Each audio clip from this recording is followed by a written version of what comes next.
वो मर्द आहन जब आएगा, वो जो लफ्ज कहेगा वही आईन होगा। आप हमें साइडलाइन करके ये बावर करते हो कि आपकी सरकार को टिकाऊ मिल जाएगा। अरे सरकार को ऐसा टिकाऊ मिलता है, क्या पार्लियामेंट इस कदर मजबूत होती है? अरे वो मर्द आहन बैठा हुआ है, जिस दिन वो निकला वही अदालत खत्म करेंगे इसको इंशाअल्लाह। अरे वो आपकी सोच पे सलाम है, आपकी डर को सलाम है। इतना डर, इतना भयानक डर, तौबा जी, कि वो दरवाजा न खुले, कोई उससे मिले ना, मैसेज ना आए।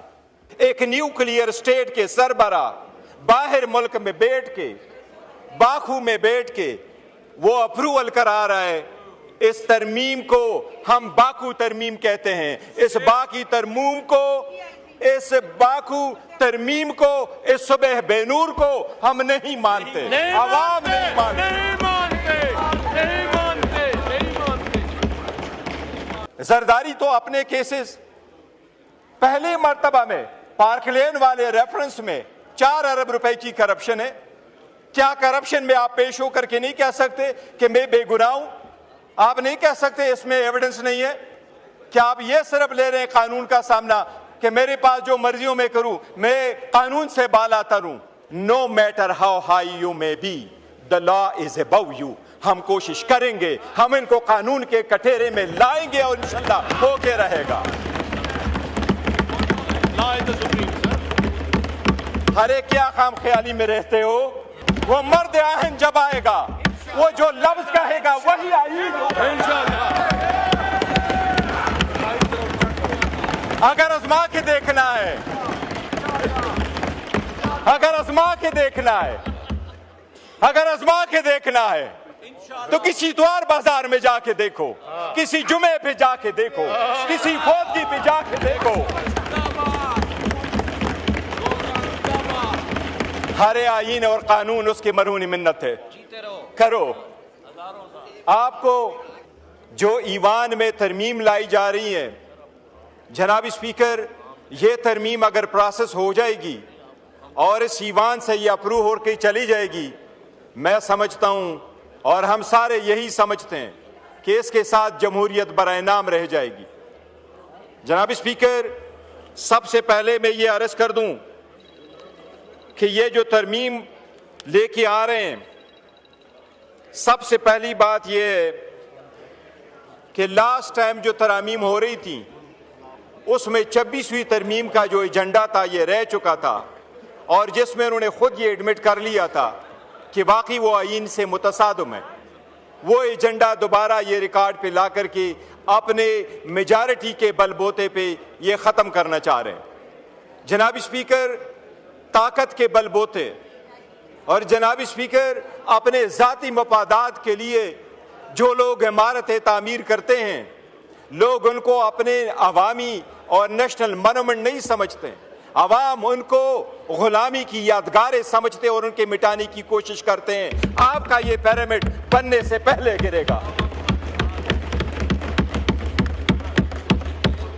तारीख में पहली मर्तबा, दुनिया की तारीख में पहली मर्तबा एक न्यूक्लियर स्टेट के सरबरा बाहर मुल्क में बैठ के, बाकू में बैठ के वो अप्रूवल करा रहा है। इस तरमीम को हम बाकू तरमीम कहते हैं। इस बाकी तरमीम को, इस बाकू तरमीम को, इस सुबह बेनूर को हम नहीं मानते, अवाम नहीं मानते।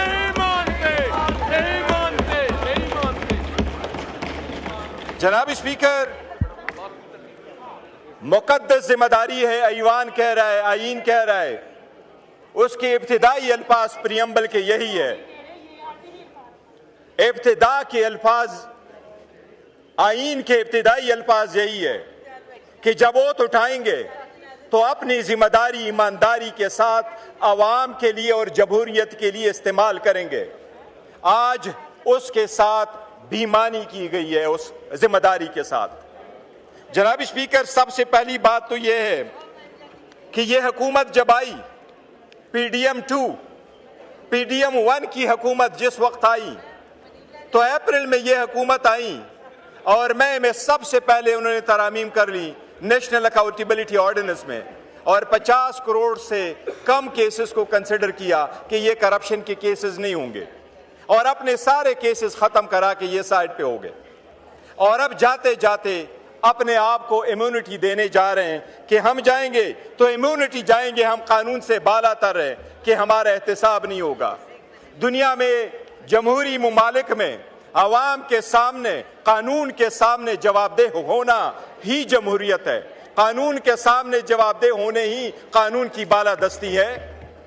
क्या सहाबा और खुलफाए राशिदीन पेश नहीं हुआ करते थे? क्या जमहूरियत में आपने नहीं देखा उस जमहूरियत को सलाम जिसमें प्रिंस एंड्रियो को क्वीन एलिजाबेथ जब जिंदा थी तो उसने उसको कहा, न्यूयॉर्क में आपके खिलाफ एक लड़की ने सिविल सूट फाइल किया है, लेकिन मेरा बेटा प्रिंस के हैसियत से उसको डिपेंड नहीं करेगा, मैं अपने बेटे से टाइटल ले लेती हूं और वो रॉयल की हैसियत से वहां नहीं जाएगा। और किंग चार्ल्स ने न सिर्फ उससे बाकी टाइटल लिए बल्कि उसको कहा आज के बाद आप रॉयल लाज में रहोगे भी नहीं। इसको कहते जमहूरियत, इसको कहते कानून की बालादस्ती। जनाब स्पीकर, क्या डोनाल्ड ट्रंप अभी कन्विक्ट नहीं हुआ? क्या उसके पास इम्यूनिटी थी? क्या सरकोजी फ्रांस का सदर कन्विक्ट नहीं हुआ? कल उसको बेल मिली है 3 हफ्ते के बाद। क्या जैक शिराक फ्रांस का सदर था, वो कन्विक्ट नहीं हुआ? क्या यहूद इजराइल वाला सदर वो कन्विक्ट नहीं हुआ? आप लोगों ने नहीं देखा दुनिया के किस सदर के पास इम्यूनिटी होती है? आप बहके ये कौन सी बात है जो लॉ मिनिस्टर साहब आवाम को बावर कराना चाहते हैं कि सदर अगर चला जाए तो उसके पास समन नहीं जाना चाहिए? बताएं, आपके 15 सदर गुजर गए, कौन सा सदर है जिसके पास समन जा चुका है? जरदारी तो अपने केसेस पहले मर्तबा में पार्कलेन वाले रेफरेंस में 4 अरब रुपए की करप्शन है। क्या करप्शन में आप पेश होकर के नहीं कह सकते कि मैं बेगुनाह हूं? आप नहीं कह सकते इसमें एविडेंस नहीं है? क्या आप ये सिर्फ ले रहे हैं कानून का सामना कि मेरे पास जो मर्जियों में करूं, मैं कानून से बालातर हूं?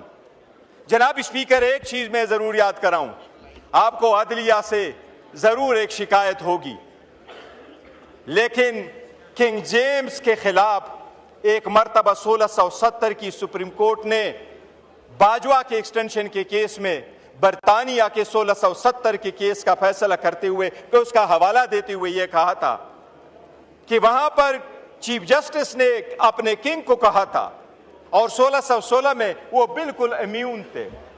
उसने ये अल्फाज इस्तेमाल किए थे, no matter how high you may be the law is above you. हम कोशिश करेंगे, हम इनको कानून के कटोरे में लाएंगे और इंशाल्लाह होके रहेगा।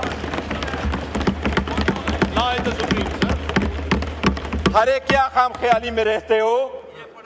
पहले आपके सामने हुआ नहीं था? कानून के तबादले करके आईन के तबादले करोगे, आप क्या कहोगे? घर में आराम से बैठोगे? आप हमें साइडलाइन करके ये बावर करते हो कि आपकी सरकार को टिकाव मिल जाएगा। अरे सरकार को ऐसा टिकाव मिलता है, क्या पार्लियामेंट इस कदर मजबूत होती है? अरे वो मर्द आहन बैठा हुआ है, जिस दिन वो निकला वही अदालत खत्म करेंगे इसको इंशाल्लाह। अरे वो मर्द आहन जब आएगा, वो जो लफ्ज कहेगा वही आईन इंशाल्लाह।